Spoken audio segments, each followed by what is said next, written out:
looking at Internet Explorer, and I'm going to go to Outlook Web Access. If you open up if you open up Internet Explorer, the way that you get to OWA, our email via the website, you would go to mail.sdmyers.net, and it's automatically typed in, but again, it's mail.sdmyers.net/OWA. You'll see that page. It'll say I'm sending you to a redirector. Then you see this page where you type in your user credentials, just your username that you use to log into your computer, and then your password down there. A little bit different than logging into SharePoint, so I wanted to clarify that.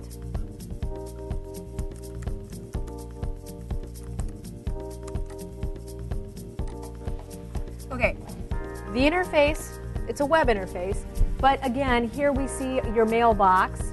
And down there we'll see, down in your folder list view, your RSS feeds. So you can view your RSS feeds, and this is everybody. Everybody can use Outlook Web Access, no matter what version you're running on your PC here at work. You can use Outlook Web Access, and it's going to look the same for everybody. So you have your RSS feeds that are fed to you from your web client as well as your local client, again, if you're running Office 2007. So you go to your RSS feeds, you click on them, you can see your stuff. Like for example, there's a very funny RSS feed from Microsoft. They call it the Crabby Office Lady, which is really a stitch. But the topics that she covers is how to. Well, let's just look at the first one here. It says the Crabby Office Lady, solid advice with an attitude.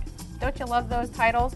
So what she does is, hardworking and unappreciated. This week's column is dedicated to offering administrative professionals some help for a change and recognition that they deserve. Don't they know how to really sell a feature? Anyway, so we're going to look at this full article. And doesn't it look like email? It totally does. It's very easy to use. So we're looking at it from the reading pane. I can even open it up. When I open it up, I look at my full article.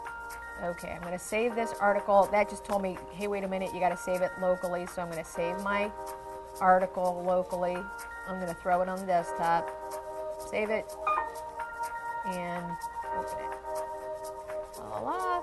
So it gives you the website, gives you a little bit of the, you know them, you serve them every day running all over the office, and you probably at one time or another overloaded with requests for a new computer, better office, way to hide.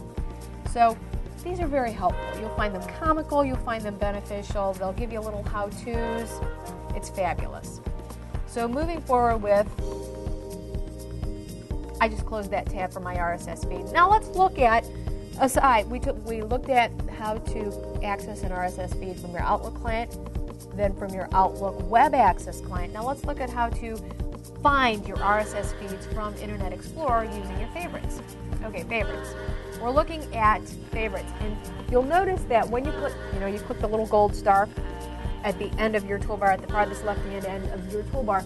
Once you click that, you not only have Internet Explorer favorites like the web pages, but you'll notice now with 7 and later of your browser versions, you've got feeds, which if you look at feeds, here we have our feeds that we have requested through Outlook Web Access. They're also fed through our, our browser favorites, which is totally sweet.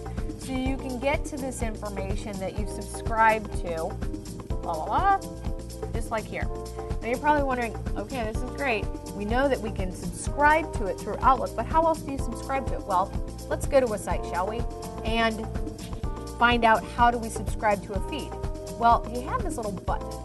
Have you ever wondered what this little amber-like orange jobby is next to this home button over here?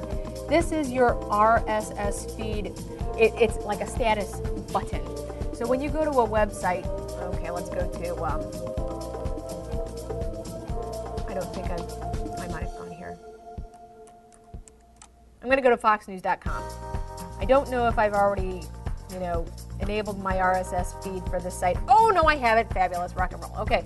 So if you'll notice up in my window, this little button went amber or orange, which means this site has RSS feeds available for you to enable. So what you can do is click that little button, ta-da, and, you know, for example, click on subscribe to this feed. So it's the very top feature, and it uses the same kind of icon as favorites, add to favorites. So it actually subscribes, adds it to your feeds. It says create it, what do you want to call it, subscribe.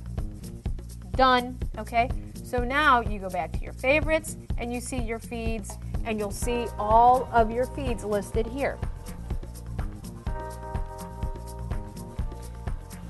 So now you can tell that I'm kind of like totally excited about this concept about RSS feeds, because it's another way for you to get your information and go and have the information come to you, so you don't have to always open up a web window, browse, scroll, blah, blah, blah. You can go, you can have the information again come to you. It's very easy, it's very simple, and it should be a tool that can be used not only for browsing other content, smarting yourself up on topics that you're always like, when do I have time to go to that site? How do I, train myself? Well, this is a way to kind of train yourself, and also it's a way for the information that SD Myers will want you to know in a timely fashion, that it can automatically just come to you. So you don't necessarily have to initiate opening up the portal and browsing to, now where did they put that content? Now what am I supposed to read? It's going to automatically update and come to you in a timely fashion. So it's our hope that understanding and using the RSS feeds are going to be a benefit to you in your daily operation, just making life easier and helping you keep up to speed with what's going on. Thank you very much.